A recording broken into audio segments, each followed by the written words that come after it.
C'est l'heure de retrouver Xavier Louis. Bonjour à vous, mon cher Xavier. Bonjour Jean-Marie, bonjour à tous. Fondateur. Bon. On prend tout. Tu fais chier, Maxime, putain. Ah. C'est l'heure de retrouver Xavier Louis. Bonjour à vous, Xavier. Bonjour Jean-Marie, bonjour à tous. Fondateur des plus beaux détours de France. Mon cher Xavier, les Jeux Olympiques ont peut-être renforcé chez certains d'entre nous l'envie de pratiquer des sports nautiques. Ça tombe bien, parce qu'il y a une offre diversifiée dans vos plus beaux détours, c'est ça ? Très diversifié, surtout en cette saison. Alors on va aller du plus facile, j'allais dire, jusqu'au plus sportif. Je pense au canoë-kayak, évidemment, c'est l'époque. Alors, il y a un endroit que je vous recommande, Uzerche, dans la Corrèze, parce qu'on peut effectivement naviguer sur la Vézère et l'Eau-Vézère. Et il y a eu d'ailleurs des championnats du monde de canoë-kayak qui avaient été organisés dans la région d'Uzerche. Exactement. Alors, à proximité, on a une autre ville.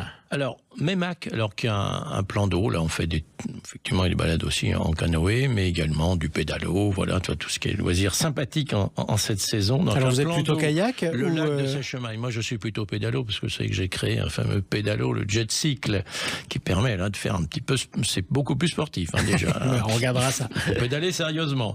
Et puis pour revenir au canoë-kayak, il y a deux villes qu'on peut balader, où on peut visiter, se balader en canoë-kayak. Brantôme, dont on a parlé, sur la Dronne, et puis à Pont-de-Mer. On peut faire également le tour de la ville en canoë-kayak, c'est très original.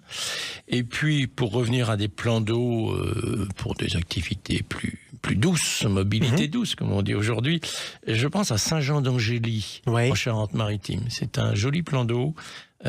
Très sympathique aussi. Voilà, on continue plus à l'est. Canoë-kayak, oui, on pourrait aller à Cray, Cray dans la Drôme, là, pas la Dronne.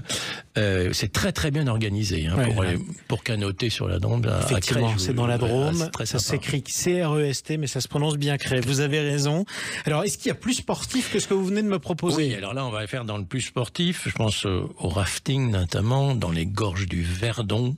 Et là, la base de départ que je vous recommande, c'est la station de Gréoux-les-Bains. Gréoux-les-Bains, très très jolie station dans les Alpes de Haute-Provence, donc à proximité des gorges du Verdon, des paysements assurés, et puis, spectaculaire, et des environnements exceptionnels. C'est magnifique à voir là-bas. On remonte dans le nord. Alors là, on va faire de l'aviron. L'aviron, pour s'y initier, il y a un spot magnifique à Gravelines. On en a parlé aussi par ailleurs, dans le nord. Gravelines, c'est d'ailleurs là où viennent s'entraîner les équipes de France pour préparer les prochains Jeux Olympiques. Mais bien sûr, dans 100 ans, à Paris, pourquoi pas. Et puis alors, autre chose, je ne sais pas si vous aimez la plongée sous-marine. Jean-Marie. Bon, écoutez, c'est spectaculaire. Là, je vais vous recommander d'aller dans le plus beau détour de France ultramarin, Saint-Pierre. C'est beau. En Martinique, c'est magnifique. C'est exceptionnel. Et on peut, évidemment, l'avantage, c'est qu'on peut y aller en toute saison. L'intérêt de notre outre-mer pour pratiquer et retrouver le soleil, la chaleur, quand nous ne l'aurons plus ici, en métropole, et donc Saint-Pierre, Martinique. Mais écoutez, voilà, le rendez-vous est pris, l'adresse est prise aussi. Je rappelle que votre guide est disponible dans toutes ces villes, gratuitement, à l'Office de tourisme. Les 100 plus beaux détours de France, c'est publié par Michelin. Je rappelle aussi qu'on peut retrouver vos conseils sur le site plusbeaudétour.com. Au pluriel, exactement. Merci à vous Xavier Louis et à demain. À demain.